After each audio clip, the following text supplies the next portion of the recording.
Bu dünya elə bir kir içində, adamlar maskada kirpi içində, gülen yüz altında tikan gizlənib, dünən qardaş deyən indi gizlənib. Sözlərin şirini, niyetin koru, geceler mesajlar seher unudur. Çöreğin duzunu yeyip danışıblar, arkadan zərbəni sessiz vurublar. Bu dünya düşün ki pisler dolu, insanlar yalandır, dostlar yalandı, hiç kime inanmayandırar seni. Sözler yalandı,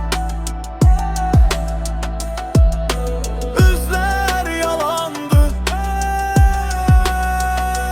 Herkese dost deme vurar seni, dost diyen diller yalandı. Sevdiğin yarın tek koyar seni, sevirem sözler, bədlər yalandı, bədlər yalandı. Küçədə addımım sayılsa da çox, yanımda dayanan ürəkdə mi yox? Dar gündə telefon susur qəfil, onda tanıyarsan kimsənə təbil. Dünya malı üstə bölünər yollar, pay almaq üçün gələr doğmalar.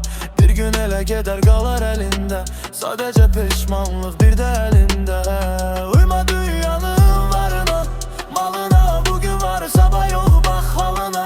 Əbədi deyil, hamı gedən yoldur, axırda torpaq səni alar qoynuna. Gördüyün nə varsa hamısı yalandı, baxdığın güzgüdə özü də yalandı. Bir gün pərdələr açılar gecikmə, vicdanın sağ qalsın bəsti içində.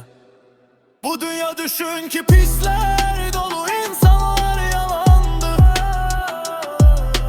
dostlar yalandı, hiç kime inanmayandırar seni. Sözler yalandı, üzler yalandı.